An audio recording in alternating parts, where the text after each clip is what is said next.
The BRICS countries not only account for a third of the Earth's land area and almost half of the world's population, but also 40% of the world economy.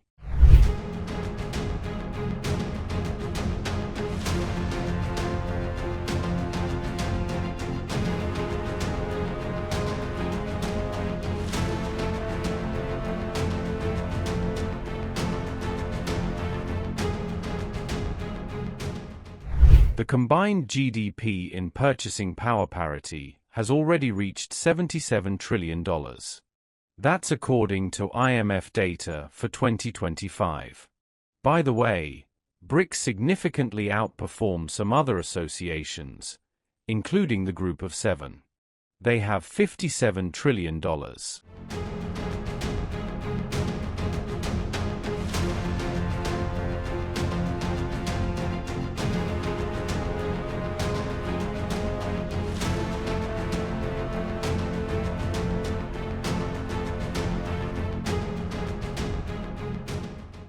Dear friends, first of all, I would like to join in thanking Brazilian President Lula da Silva and the Brazilian presidency for their active work in promoting the BRICS strategic partnership. Most importantly, the BRICS countries continue to deepen their engagement in key areas in politics and security, economics and finance, cultural and humanitarian contacts. Our association has seriously expanded to include the leading nations of Eurasia, Africa, the Middle East and Latin America. Together we have truly enormous political, economic, scientific, technological and human potential.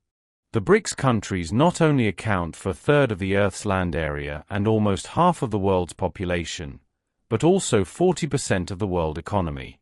The combined GDP in purchasing power parity has already reached $77 trillion.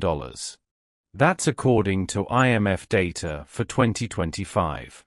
By the way, BRICS significantly outperform some other associations, including the Group of Seven. They have $57 trillion. Year after year, the authority and influence of our association in the world is growing. BRICS has rightly established itself among the key centers of global governance. The solid voice of our states in support of the fundamental interests of the world's majority is more and more clearly heard in the international arena. BRICS has many like-minded countries in the global south and east. They are impressed by the culture of open partnership and cooperation, mutual respect and consideration of each other's views. On this basis, at the summit in Kazan in Russia last October, a decision was taken to establish a category of partner states of our association in order to build concrete practical cooperation with all interested countries. And there are already 10 such countries today. I emphasize that the BRICS countries represent different development models, religions, distinctive civilizations, and cultures.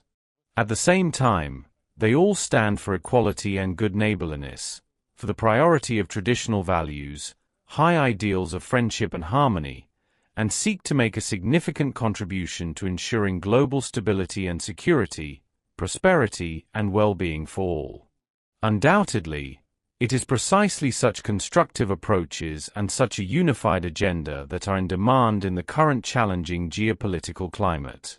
We can all see that fundamental changes are taking place in the world. The unipolar system of international relations that served the interests of the so-called Golden Billion is becoming a thing of the past. It's being replaced by a more equitable, multipolar world. The process of changing the global economic order continues to gain momentum. Everything indicates that the model of liberal globalization is wearing out. The center of business activity is shifting towards emerging markets, which is triggering a powerful wave of growth, including in the BRICS countries. To make the most of the prospects in this regard, it is important to intensify cooperation among the participating states of our association.